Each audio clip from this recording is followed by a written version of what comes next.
mianatra eo tongotrao.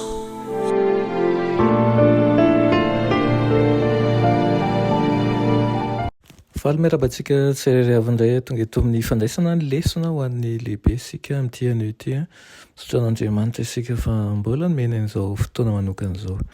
Alohan'ny dirantsika ny amin'ny lesona anio dia vavaka isika. Ianay tsara indrizan-danitra atolotra ianao ny dera ny laza ny atsa sy ny voninahitra misotro anao izay fa tombontsoa lehibe indray no hanananay ankehitriny miaraka aminao dia ny andraisanay ny teninao ko miteza ianao tompo hiaraka aminay eto aminaran'i Jesosy. Amen. Raha teny lesona antsika androany dia manao hoe tamin'ny voalohany ilay teny avy any an-danitra. Asaiko ianao mamaky ny Jaona toko voalohany ao no hovaboasa antsika ankehitriny. Jaona voalohany andiny voalohany manomboka andiny voalohany ka hatramin'ny fahadimy ilay manao hoe tamin'ny voalohany ny teny ary ny teny tao amin'Andriamanitra ary ny teny dia Andriamanitra. Miatomboka amin'io hevitra mahatalanjona io ny filazantsara ny Jaona. Misy hevitra lalina izay sarotakarina ho antsika ao anatin'io fihezanteny tena kanto anankiray io. Voalohany ny tantaran'ny fahamaronana nitondro an'ilay mpanoratra ny filazantsara. Teny Genesis toko voalohany andiny voalohany ilay manao hoe tamin'ny voalohany. Efa teo ilay teny talohan'ny andohan'izao rehetra izao. Arak'izany dia ambaran'i Jaona ny fisian'i Jesosy hatramin'ny mandrakizay. Manarak'izany ary ny teny tao amin'Andriamanitra hozy izy. Ambaran'i Jaona fa ao an-tratran'ny ray ao izy. Ao amin'ny Jaona toko voalohany andiny fahavalo ambin'ny folo. Na toy ny ahoana ny fiezahantsika haka sary an-tsaina ny tena hevitra izany dia izao ny azo antoka. Manana firaisana hetihety i Jesosy sy ny rainy. Rehefa izay dia hoy Jaona ary ny teny dia Andriamanitra. Aoka ho mahatoky ny teny sady tao amin'Andriamanitra no Andriamanitra. Amin'ity teny Grika no ahitana ny valin'ny teniny izany. Manana mpanoritra voafaritra ny teny Grika. Amin'ny teny frantsay, izy amin'ny teny frantsay saingy tsy manana mpanoritra tsy voafaritra hoe tsy manana an'ireny hoe une na un ireny izany ilay amin'ny teny frantsay kosa izy. Ny zava-manan-danja ho antsika arak'izany dia ny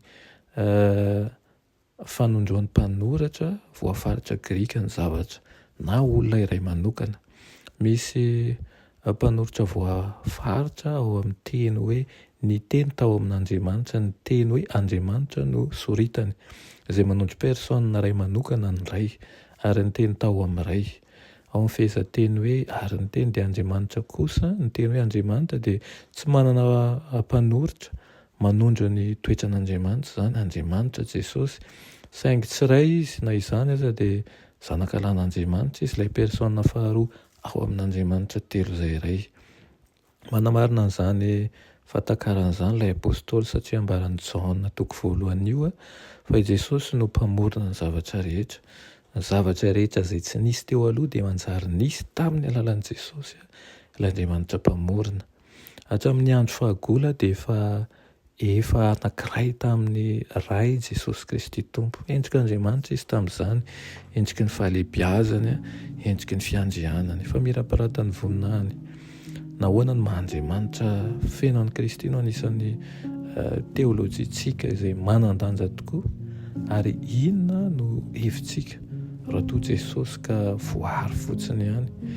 Eto ny valitenao amin'ny famerenantsika ny lesona fa tena zava-dehibe tokoa ny tokony hatakarantsika, fantarantsika ary indrindra inoantsika fa efa teo hatramin'ny fiandohana ary tamin'ny mandrakizay Jesosy. Amen. Vavakantsika ry Andriamanitra tsara indrindra misaotra anao ny amin'izany teninao no menao anay izany. Dia mangataka aminao izahay mba hanampy anay hatakatra mandrakariva ny teninao na dia tsy ho takatray amin'ny fahafenoana izy ankehitriny fa mba ahafahanay mino sy mandefa lavitra ny finoana sy ny fisainanay ny aminao. Aminaran'i Jesosy. Amen.